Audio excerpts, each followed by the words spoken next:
We will learn it by today. So, for our way of introduction, tabernacle is God's masterpiece of typology. It is detailed illustration of Christ and His salvation. We will learn that later. Everything, the design, the materials, the colors, the point to redemptive work of Christ. That is the tabernacle. The writer of Hebrews plainly say, tabernacle was a foreview of heavenly truths and realities. And as we learned previous weeks, you cannot fully understand the Hebrews or the book of Hebrews without reading the Leviticus. Alright? Because the Leviticus, the Hebrews contains the ceremonial laws, the offerings that was done in Leviticus. Okay. So, what is tabernacle? What is tabernacle?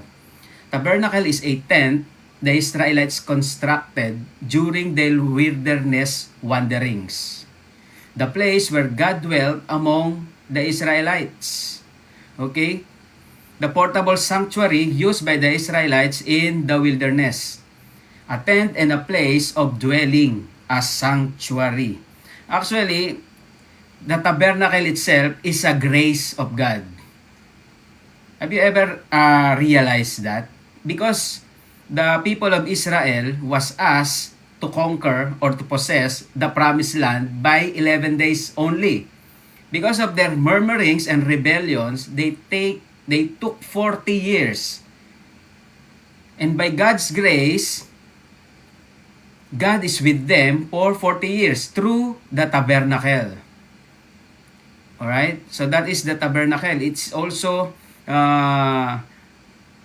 the grace of God through the people to the people of Israelites, the Israel. So when was the first tabernacle made or erected? It was erected exactly 1 year after the Passover when Israelites were freed from Egypt. Okay, take note of that. 1 year, exactly 1 year after the Passover. So the description, let's talk about the description of the tabernacle. The tabernacle was a tent divided into two compartments. The holy place in the front and the Holy of Holies in the rear. So let me show you the picture so you can understand or visualize what I am saying here.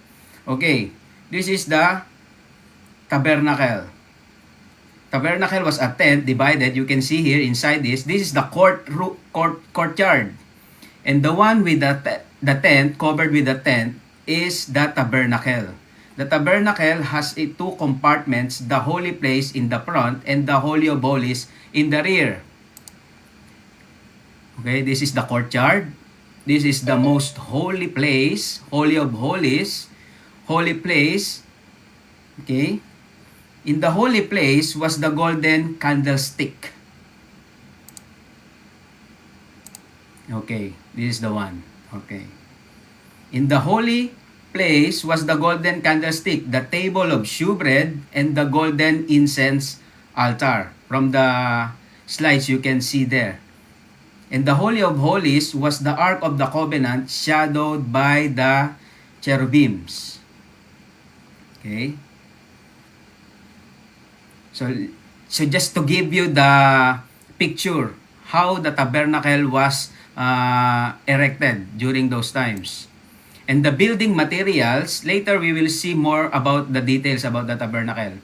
So the building materials are gold, silver, animal cloth, acacia wood, and onyx stones. The gold is about 3,140 pounds or 1,427.27 kilograms. That is the one of the materials of the tabernacle. And the other is silver. Silver is 9,575 pounds or 4,352.27 kilograms. And the next one is the bronze. Bronze, 7,540 pounds or 3,427.27 kilograms. Later, we will see the importance or the significance why this details were mentioned in our study. Okay, overall supervisor is Bezalel, the grandson of Hur. If you will remember, Hur is the one who helped Moses. Aaron and Moses beside him, lifting up his hands, fighting the Amalekites by Joshua, right? That is the grandson of Hur, Bezalel.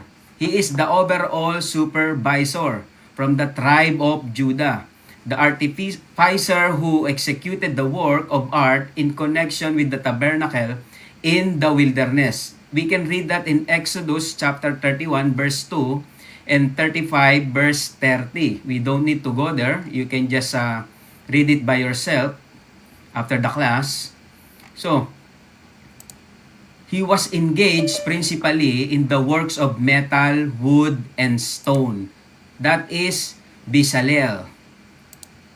Okay. That is Bezalel. And Aholiab, tenth of the father from the tribe of Dan, he had the charge of the textile fabrics. In Exodus chapter 36 verses 1 and 2 and Exodus 38 verse 22.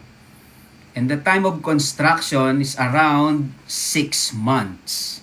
6 months. In order for them to erect the tabernacle, it takes 6 months for the construction. Okay. So for the description and dimensions, we can see that in Exodus 27 verse 9, verse 12 and 18, the tabernacle was a tent situated in a rectangular court area formed by a wall of curtains. The court was 100 cubits long by 50 cubits wide. That is the dimension of the tabernacle. Using a cubit of 18 inches, this would mean the court was 150 feet by 75 feet. And the walls were 7.5 feet high. And the court had only one entrance. I know you know this already because you are familiar with the story and you are familiar with the tabernacle itself. But for the sake of our study, we need to go through with this. The court had only one entrance. Okay, let me show you again the picture. Okay, this is the tabernacle. The court had only one entrance. Near the entrance was situated at the altar of sacrifice. The bodies of animals were burned. You see, the altar is here. This is where the bodies of animals were burned. And before the entrance of the tabernacle, there was a laver of water which the priest used for washing before entering to the holy place. Alright? So let's proceed. The furnitures inside the tabernacle. Now let me show you the picture. The furnitures, we can see from here in the picture, the furnitures, number 1 is the table of shewbread. This is the one. The menorah or the golden lampstand. Number 3, the altar of incense. This one. Okay. The brazen laver in the outer courtyard. The Ark of the Covenant here in the Holy of Holies, most holy place. The mercy seat, actually the mercy seat is in the Ark of the Covenant. And the altar of sacrifice here, right after the entrance. And this is how the Ark of the Covenant looks like. So beautiful, right? The details are written there. I will send you the PDF so you can read it by yourself. Okay. The question is this: why study tabernacle? Why study the tabernacle? Because it covers 50 chapters in the Bible. It presents a vivid type or rich type of Jesus Christ. Later we will know about that one. It is the meeting place of God and man. So it is very important to study the tabernacle. It is the center of the government and worship of Israelites. And it is the heart and core of Israel. Alright. So take note of this. 5 reasons why we study tabernacle. It is very important. The reason why it was given, so God could dwell in their midst.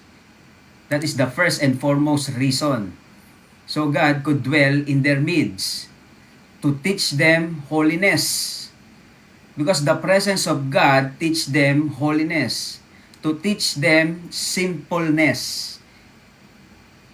To teach them the only way to approach is through sacrifice. Amen.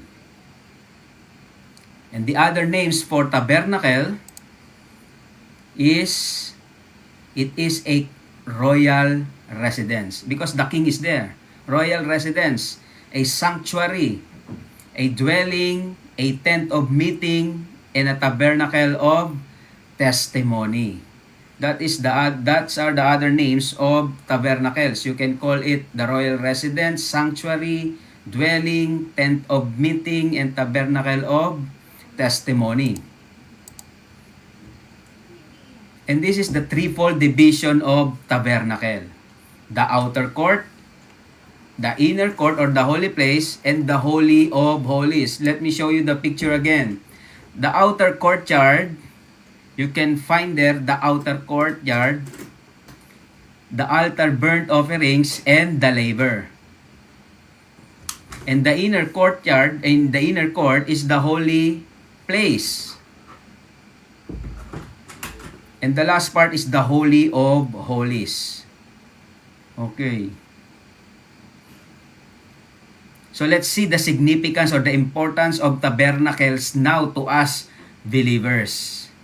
Because during the time of the Israelites in the Old Testament, before they can go inside to the Holy of Holies, actually it's not all can go inside the Holy of Holies, even the holy place. Only the priest and the high priest in the Holy of Holies.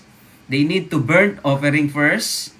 They need to burn offerings and then they wash in the laver and then they can go inside. Later, we will see why and how this related to the Lord Jesus Christ. So before that, let's see the significance and the importance of tabernacles to us believers now. If you are a believer, you must appreciate this. The believers now are the God's dwelling place. We don't need to go to a tabernacle. Alright? Because we are now God's dwelling place. We are the temple of God. And number 2, God's holy place, holy presence is among us. The moment we accepted the Lord Jesus Christ as our personal Lord and Savior, God indwells in us. The Holy Spirit Himself dwells in us. And we are part of the priesthood. We can go directly to God through our Lord Jesus Christ. No need for a priest or the high priest. And then number 4, shows a pattern of worship prescribed by God. So amen. That's why we are called to present our bodies as a living sacrifice, holy and acceptable unto God, which is our reasonable service. We don't need to kill a goat or a sheep to worship Him. It is our body as our living sacrifice. Okay, this is what I'm telling you a while ago. Access in the tabernacle, outer court, only the common Israelite can go inside there. Only at the outer court. And the inner court are the priests. And the Holy of Holies are the high priest. Okay? So, from here, in the picture, you can see this part where the common Israelites can go in. In the first part, the holy place, are the priest. And the last part, the Holy of Holies, only the high priest. Okay. So the encampment of the tabernacle in the north, Naphtali, Asher, and Dan. The tribe of Naphtali, Asher, and Dan. That is the place where they encamp.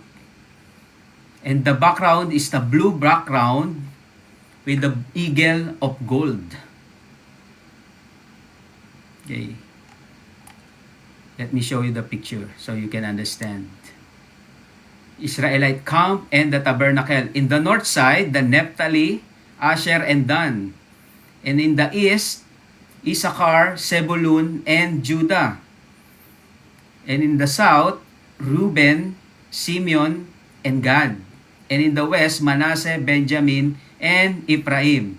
And the Levites is in the inside because they are the one who works in the tabernacle. Okay? The workers are the Levi and the sons.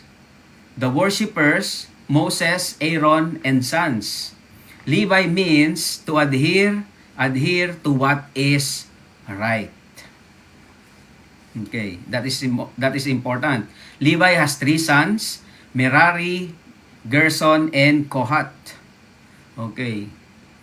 There is a picture here showing how many people during that time of the Israelites.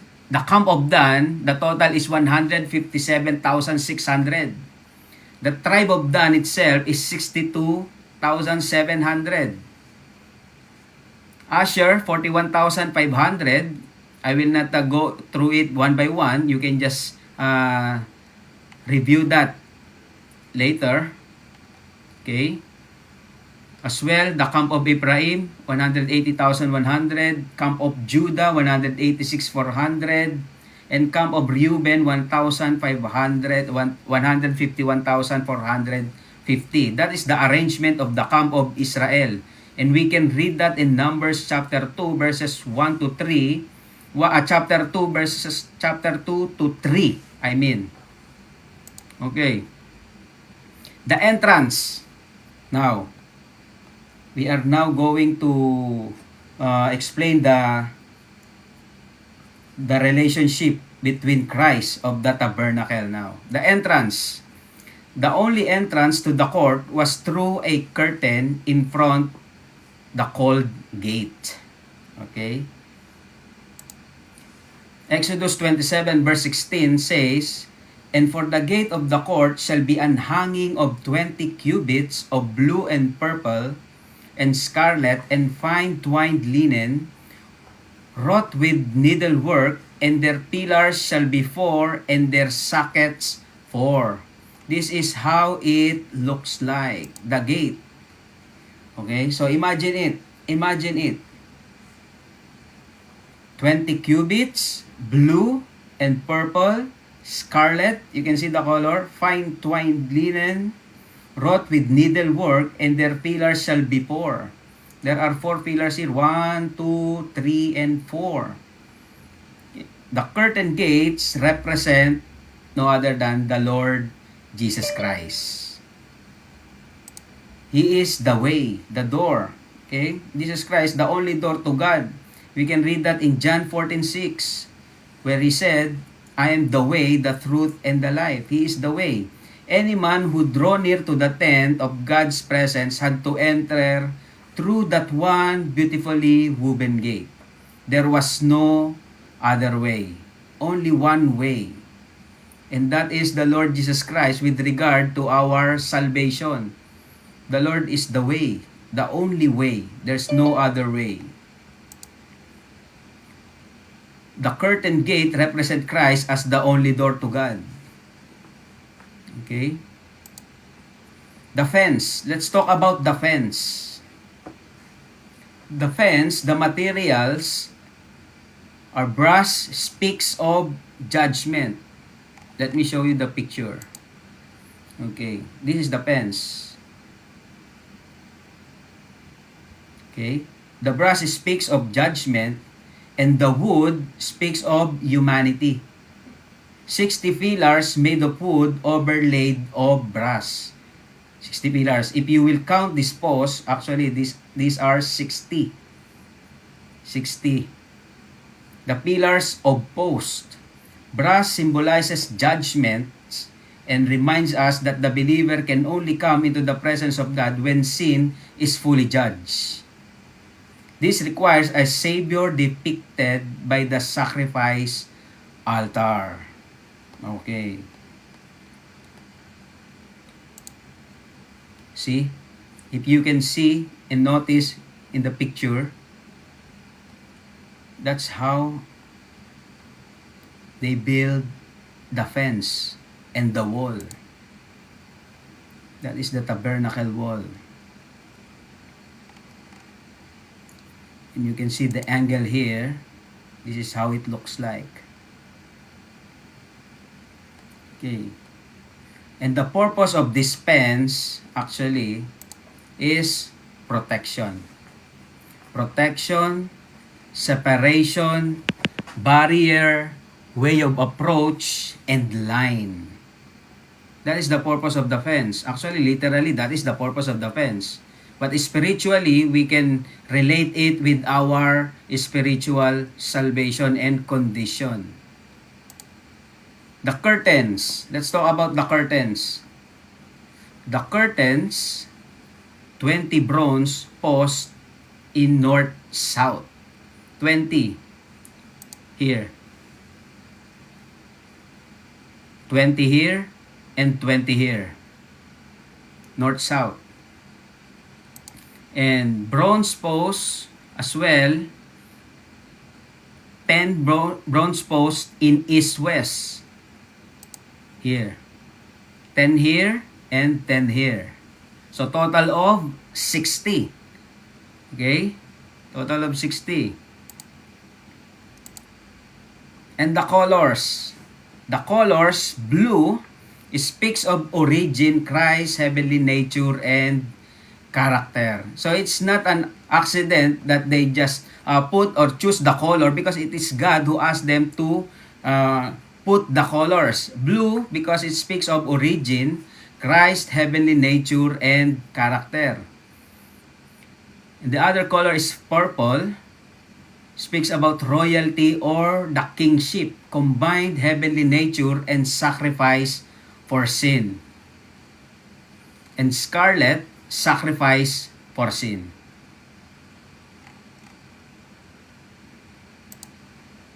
Here you can see this from this picture. The white represents righteousness, purity, and perfection in impeccability. Here, you can see from here. That is the color of the tabernacle. The colors.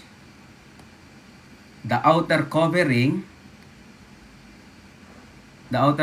here is the dyed red ram skin. This is the one.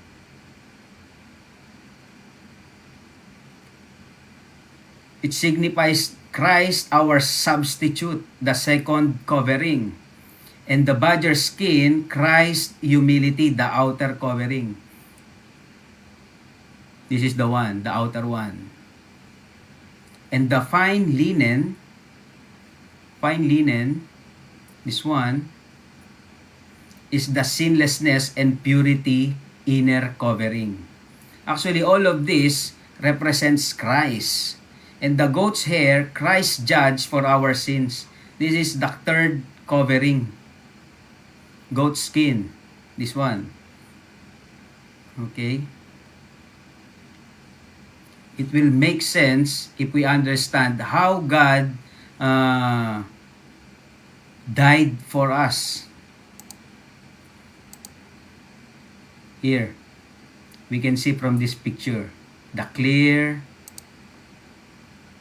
illustration, and that is supported by verses. We can read that the covering hides of the sea cows is in Exodus 26 verse 14. The ram skin dyed red in Exodus 26 verse 14 as well, and 11 curtains of the goat's hair is in Exodus 26 verses 7 to 13. And the fine twisted linen and blue, purple, and scarlet yarn with cherubim, you can find it in Exodus chapter 26 verses 1 to 6.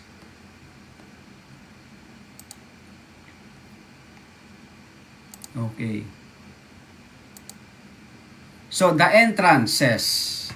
Let's talk about the entrances of the tabernacle. The gate, the eastern gate. Eastern gate speaks of Christ as our way to the Holy God. There you go. The gate has 4 pillars. This is what I'm telling you about. 1, 2, 3, 4. 4 pillars. The gate has 4 pillars, represent the 4 gospel writings. What are the 4 gospel writings? It is Matthew, Mark, Luke, and John, who present Christ, Matthew, as a king. And Mark presented Jesus Christ as a servant. And Luke presented Jesus Christ as a perfect man. And John presented Jesus as the Son of God. So these 4 pillars are not just there just to have the gate. It represents the type of Christ. The typology, Jesus Christ being the only way to salvation. That is the gate. The walls represent God's perfect righteousness, in effect saying, stay out for the unbelievers. Only the believers has the access with God. And it speaks of grace of God through Jesus Christ saying, come in. Alright? So for the gateway, the location is in the outer court. Here, this is the gateway. The location is in the outer court. One entrance only, woven with blue, purple, and scarlet fine linen. The meaning, the gate is the only way, no fence jumping, that the Lord Jesus Christ said, I am the way, I am the gate, I am the only way. The only way or the path through salvation. You see, upon entering the gate, there is a burnt offering here. You cannot get to God without blood for sin. And the Lord Jesus Christ died for us. That's why there is a burnt offering here first. Okay? Plus the laver, the water for washing, and that is salvation. So you start with the gate, you start at the gate, no salvation, no access to the rest. Okay? You need to go through the gate. That is the typology of Jesus Christ being the only way. He speaks of grace through Jesus Christ saying, come in. So the door, let's talk about the door. The door is here. The tabernacle, there is a door here. The gate is here. The door is here. Before you can go to the door, you need to have a burnt offerings or sacrifice and then being washed, and then you can go to the presence of God. So, biblical picture of the typology for us, the altar or the salvation equals to salvation is blood deals with sin once. And that is representing the Lord Jesus Christ's sacrifice. You need to be born again. And the laver is the sanctification. Once you are born again, you are sanctified daily by the washing, by the regeneration, by the word and the spirit. That is the cleansing. The key truth, actually, brothers and sisters, the key truth here, labor came after blood at the altar. You see? God never says, clean yourselves first, then come. No. He says, be covered by the blood first. That's why the burnt offering comes first before the labor. He says, be covered by blood first, then I'll wash you for service. So before the priest can go inside to the holy place, they need to wash their hands and feet here. So Israelites didn't bathe in the laver. Priests washed hands and feet quickly, standing before going into the holy place. It was about purity for ministry, not hygiene.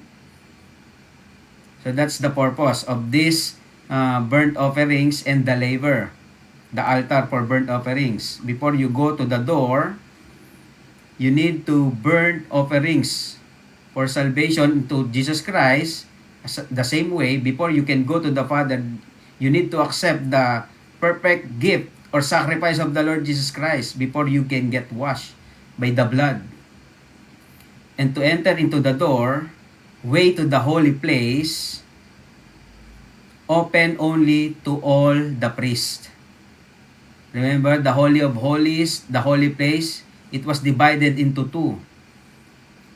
The holy place open to all priests. It gives priests entrance from the outer court. This is the outer court. And typology, Christ being the truth, upon entering to the holy place, we have the fellowship with Him, with God. It provides access to fellowship.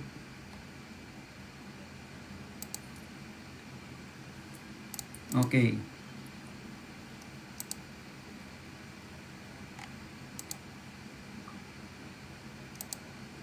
So that is the door.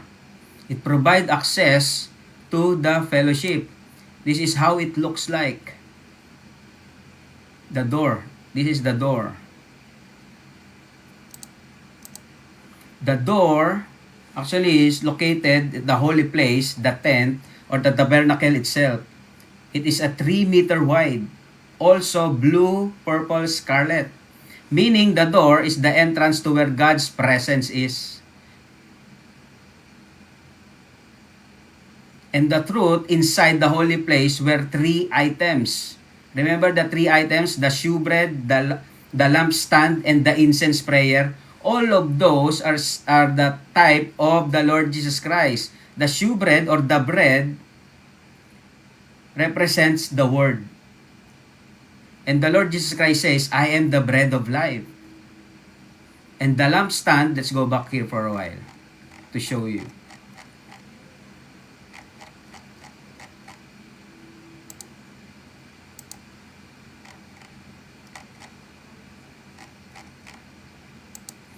Okay, this is the one.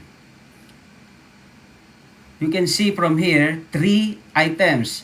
The table of shewbread, where the bread are placed here. The bread reveals truth about the bread, the Word, or the Lord Jesus Christ as well. He is the bread of life. And the lampstand here, He is the light, revelation, and the incense for prayer. So all of this represents the Lord Jesus Christ. The door, the truth, and the fellowship. Only priests could go past the door. Only the priests. You're fellowshipping with God, not just saved outside. So when you got saved, you have the opportunity to fellowship with the Lord. That is our benefits of being saved. We can enter into His presence with the fellowship. That is the door, the gate and the door. Now, let's talk about the veil. Let's talk about the veil.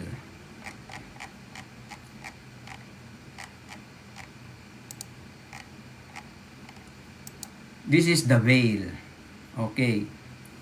The veil, way to the Holy of Holies. Close to all. Only the high priest can go past the veil. The typology of Christ, Christ as the life. Christ as the life. Provides access to worship with the cherubim. Hebrews 9:24 says, when the veil was rent into two, we can now go to God's holy presence directly. And that veil stands for the Lord Jesus Christ. The word veil in Hebrew means screen or divider or separator that hides. What was this curtain hiding? Essentially, it was shielding a holy God from sinful man. Because whoever entered into the Holy of Holies was entering with the very presence of God. And in fact, anyone except the high priest who entered the Holy of Holies would die. Even the high priest, God's chosen mediator with his people, could only pass through the veil and enter this sacred dwelling once a year on a prescribed day called the Day of Atonement, or they called it Yom Kippur. And the picture of the veil was that of a barrier between man and God, showing man that the holiness of God needs reverence. That's the importance of the veil. God's eyes are too pure to look on evil, and He cannot tolerate no sin. That's why there's a veil. And if the high priest go inside there with the sin in his heart, he will die immediately. The veil was a barrier to make sure that a man could not carelessly and irreverently enter into God's awesome presence. Even as the high priest entered the Holy of Holies on the Day of Atonement, he had to make some meticulous preparations. He had to wash himself, put on special clothing, bring burning incense to let the smoke cover his eyes from direct view of God, and bring blood with him to make atonement for sin. You see how hard for the high priest to meet God with those requirements. But now, when the Lord Jesus Christ died, buried, and 3 days later He rose back again, He made them easy for us. And that is grace. This is how the veil looks like. Also has 4 posts. And this is the high priest.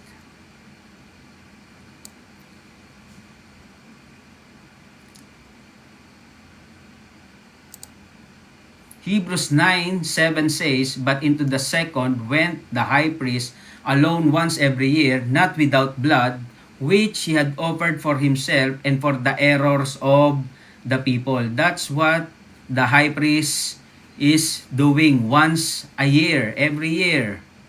So the presence of God remained shielded from man behind a thick curtain during the history of Israel. That is the veil. However, Jesus' sacrificial death on the cross changed that. Thank God. When He died, the curtain in the Jerusalem was torn in half from the top to bottom. And only God could carry out such an incredible features because the veil was too high for human hands to have reached it and too thick to have torn it. See? This is the picture where the veil was torn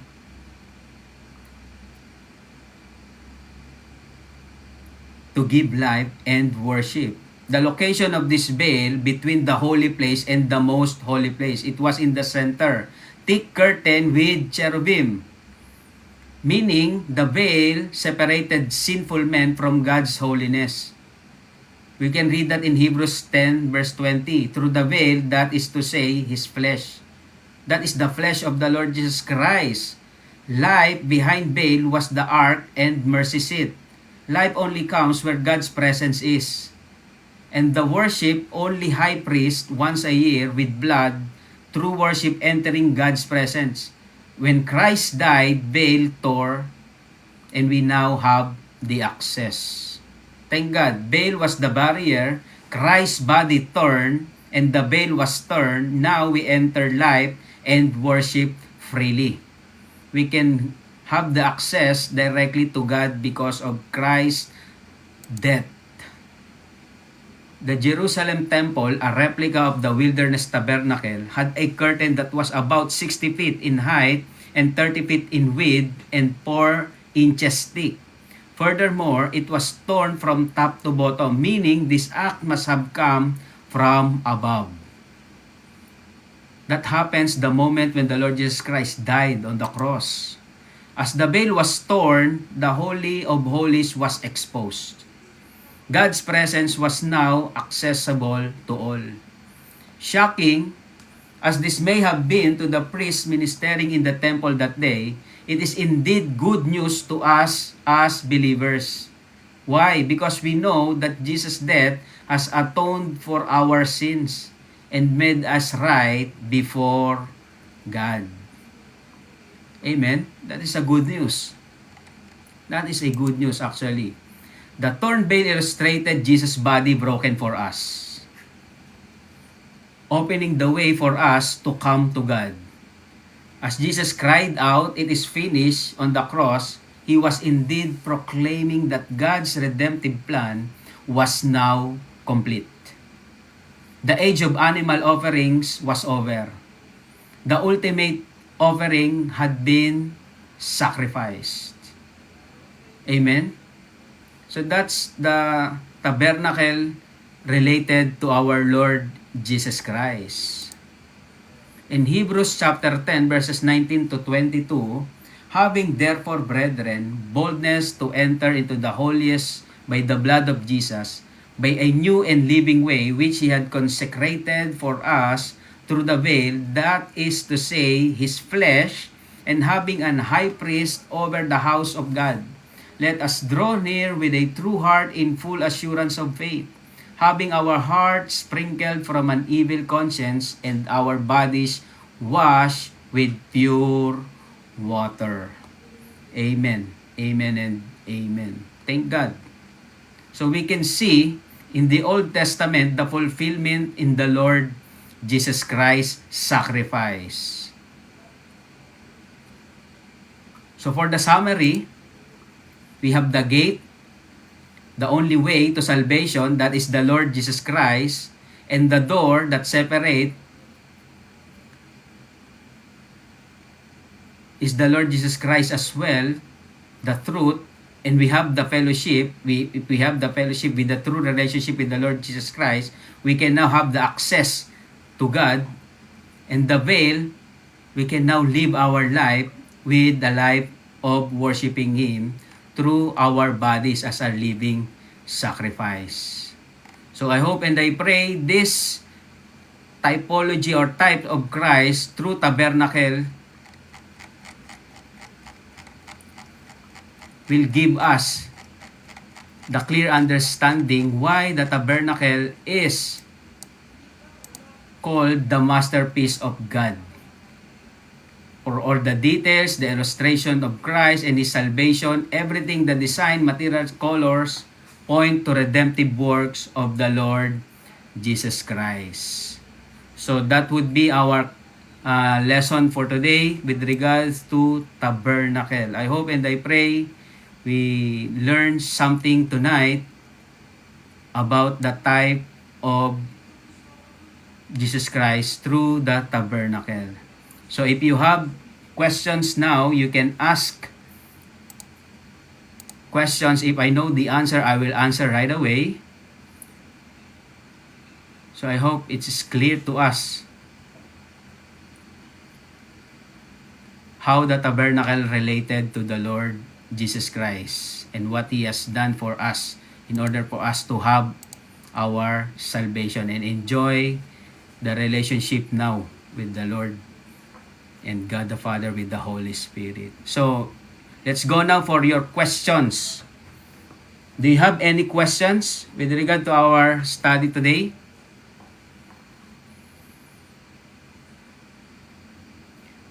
We still have 8 minutes.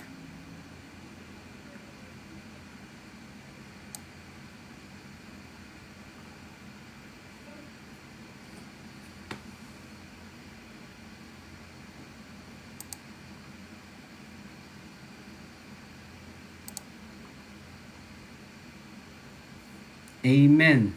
You are so quiet. That's only say something, two things, some things. You understand or you don't understand what I'm saying. Sir, I have a question. Yes, what is it, sir? I know, like, God had asked was Moses who built it to have a specific like length and width, certain cubits. Why do you think God wanted it a certain size? I'm curious.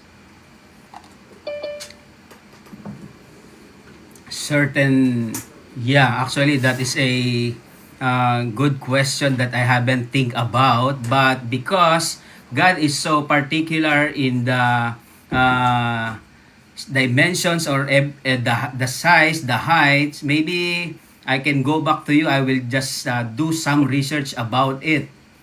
And but Sure, if yeah, you, no worries. yeah, but if you have the answer, maybe you can share with us, and I can go back to you next week.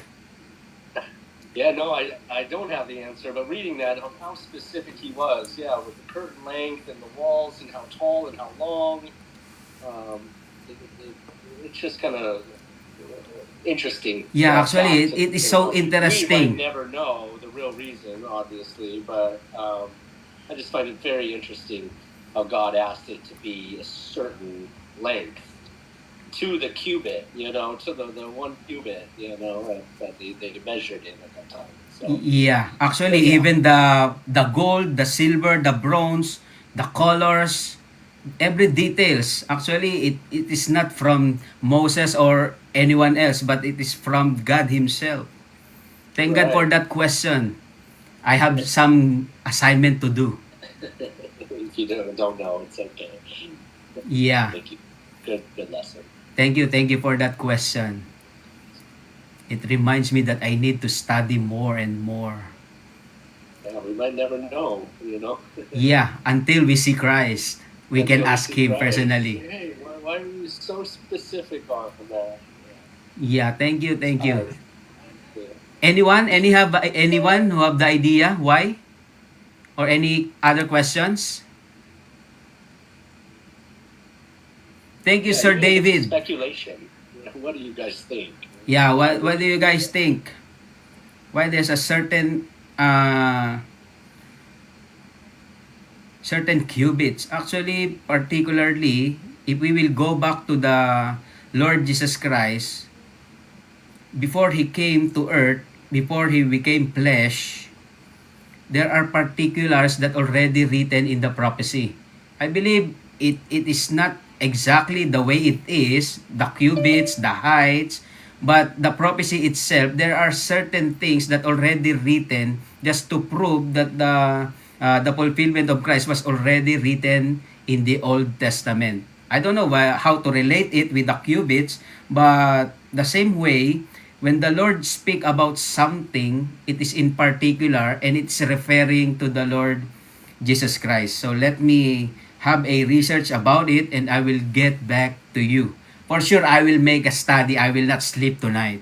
I will try to find the answer. I will ask every doctors of the theology just to give the answer back. Amen. Thank you for that. Any more questions? We still have 4 minutes. I encourage you to ask questions. Can I just put in a little something regarding the measurements? Yes, Madam Celester, anything we can learn. Yeah, so maybe because God is the God of authority, so maybe He wanted His people to actually see who is in charge, when He was actually commanding them, telling them how it's being built. And we also have to understand that He's also the God of order. So when God gives command, it has to be in a certain way that people will actually, acknowledge that, yes, this is the God that we actually worship. This is the God of authority, and He's the God of order. And also Amen. it's also our obedience to Him, when He actually gives, um, some things to be done.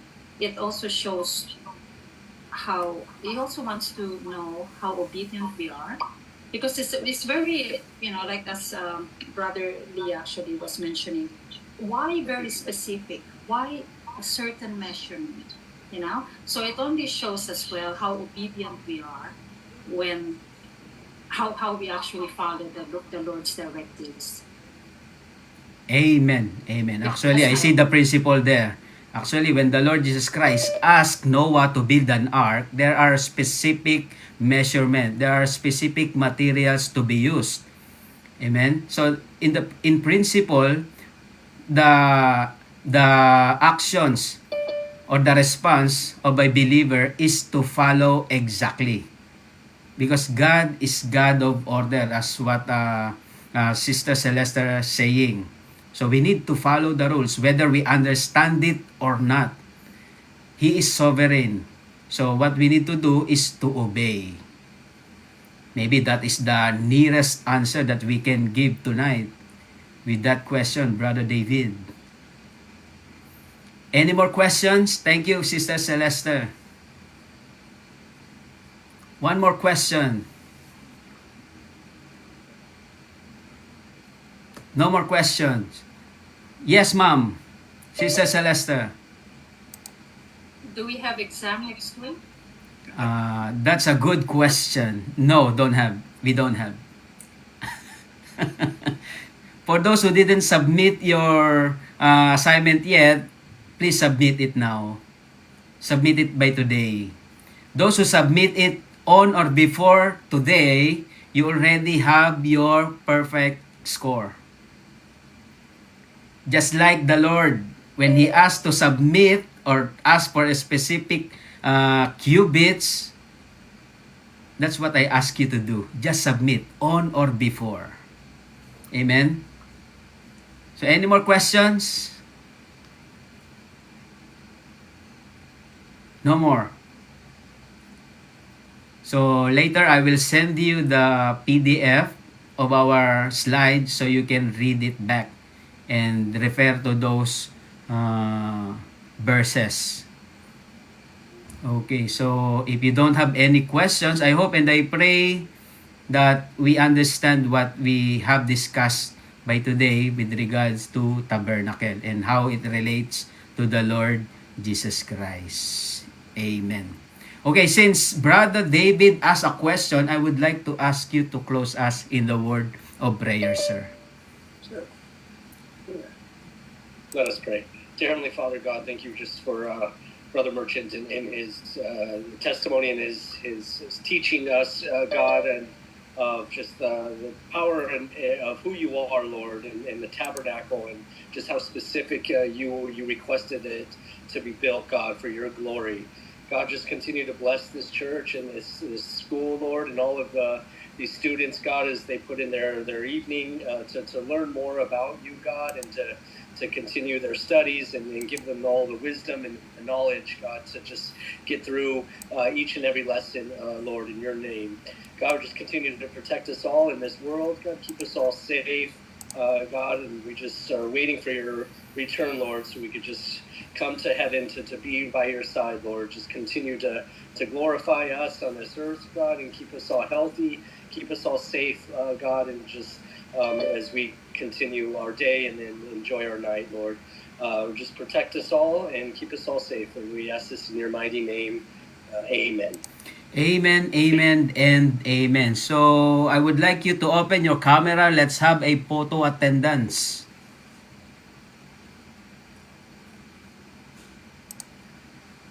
Amen. So again, I am encouraging you to ask questions, okay? Ask questions.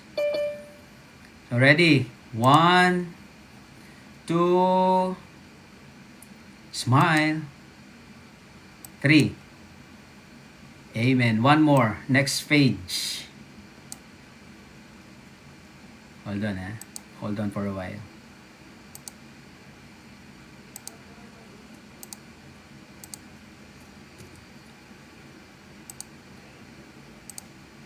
Ready? 1, 2, Smile. Amen. To God be the glory.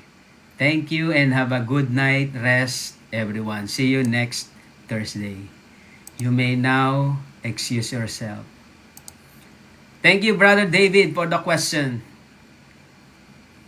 Amen.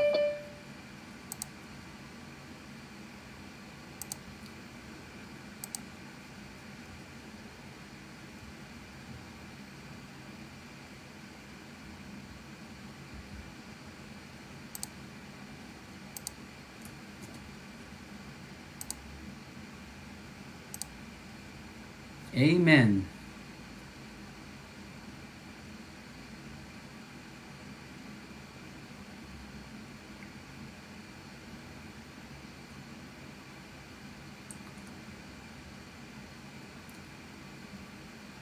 Good night, Brother Jerry. Good night po, Sister Graciela and Sister Jennifer. Have a good night rest.